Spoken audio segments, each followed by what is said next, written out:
Hey everybody, welcome to the channel. So I'm here today with the Kubota MX51, and the issue that the Kubota MX51 is having right now, everything seems to work except for the PTO. So let's check it out. Okay, here's the switch to turn the PTO on, and I've got the ignition on, and we should maybe hear a solenoid click when we put this on. Let's see if we do. I didn't hear nothing. I didn't hear a thing. Okay. All right, so let's go ahead and start it up, and I'll show you that it's not working. Okay, so we'll go ahead and turn it on. Is that spinning? Nope. It's not. Dead as a doornail. All right, and according to Google, the #1 thing when the PTO won't work is they say oftentimes the seat switch goes bad. So let's check that out. That's the #1 issue. All right, so let's raise the seat, and here's the seat safety switch. And as you can see, this switch has been basically deactivated. It's been zip tied to the wire so that it is always on. Now, we could pull the wires out and see if that's actually connected. But one of the other things that the safety switch does is if it doesn't sense an operator, you won't be able to, it won't stay running if you get off the seat with it in gear. So let's check that out.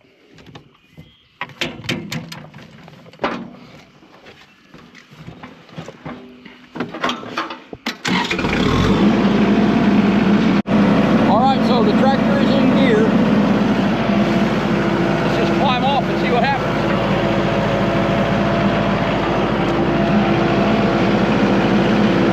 So not only is nobody in the seat and the tractor's in gear and it's still running, the seat's not even down.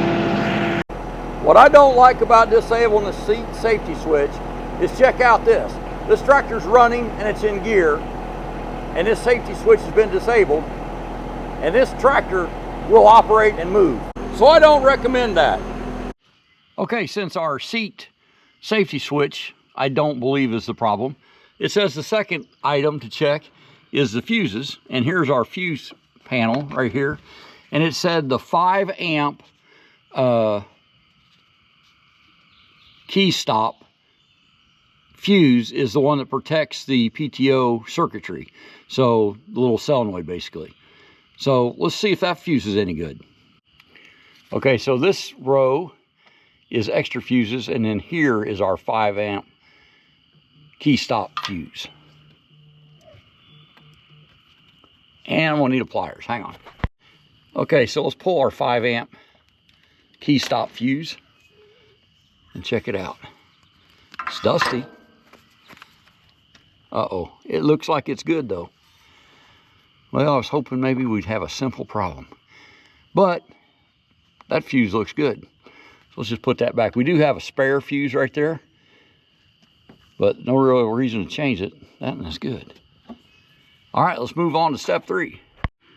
Okay, here's another key stop, says 30 amp. Let's check that out, see what's the story there.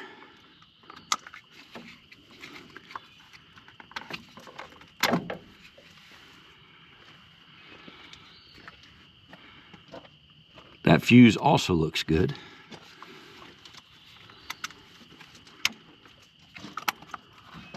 Let's put that right back.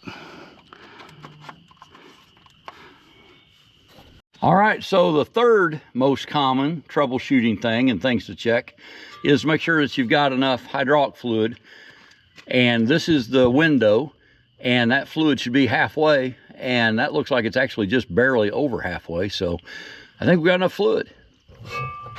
So now we're going to look at this cable, because I can't see anything else. Oh, ha-ha, there's the problem. Hang on, let me get you the camera. All right, so this is kind of, I think, the 4th step on this, and this is going to be a simple problem, and I like that because I've got a Bobcat in there with a not simple problem, and it's just a lot more rewarding to fix simple problems. Check this out. Okay, so this tractor does get used in the woods and in some brush, and I'm going to assume that might have been what happened. But look at this. This is the end of that cable that operates the PTO. And this is the lever that it changes inside the actual tractor. And that's supposed to be on there. Trying to feel, doesn't feel like a circlip is missing. And that shaft is not threaded. So that's pretty odd that it surely doesn't just sit there.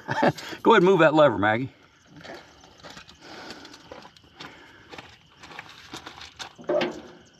All right, well, I would say that would probably engage and disengage that PTO. Go ahead and turn it off. Okay, so let me do a quick Google search and find out what's supposed to be on that. I mean, maybe something just broke, but that is not a threaded shaft. Doesn't really feel like there's a groove for an E-clip. So let's check it out. I guess we can just prop it there until it pops off next time, but let's try and actually fix it. Okay, so this is the parts diagram for that cable. So I'm missing that little washer, and I've heard of these referred to as Jesus clips, but just a little clip. And I'll feel again to make sure I couldn't feel a hole in that, but it felt like there was maybe a groove. So let me see if I can find something to go in there to keep that cable from popping off there again. Okay, hopefully you can see that, but that shaft right here, it does have a hole in it for that little clip. So we're gonna put that on. I couldn't find a smaller washer, so I've got a fender washer that the hole is just big enough for that to go in. And then I've got an old roll of stainless steel safety wire. This was aircraft grade safety line. And I bought this thing probably, I'm gonna guess 20 years ago. And you can just see it doesn't get used a lot, but I got me a little piece and it goes through the hole. So let's check that out.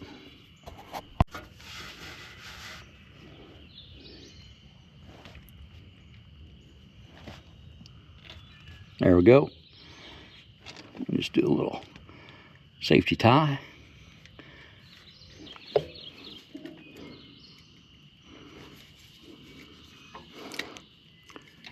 All right, just give that a few twists. And I'll probably be by the Kubota shop tomorrow. So I'll see about getting the actual washer and clip for this. But for now, that ain't going nowhere. Let's see if it works. All right, well, here's a moment of truth. Let's go ahead and get it started.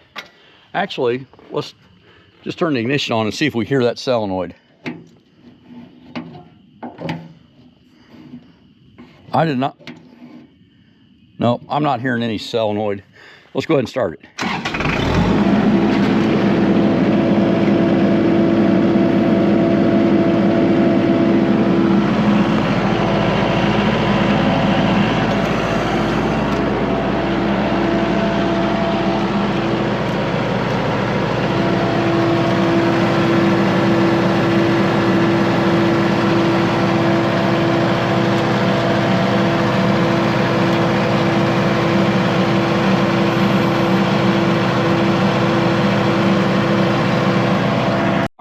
I love it when things are an easy fix. And now I know more about this Kubota MX51 than I did beforehand. So if you got anything out of this video, give us a thumbs up. It absolutely helps the videos and the channel. And we invite you to subscribe to see more. Have a great day and be safe.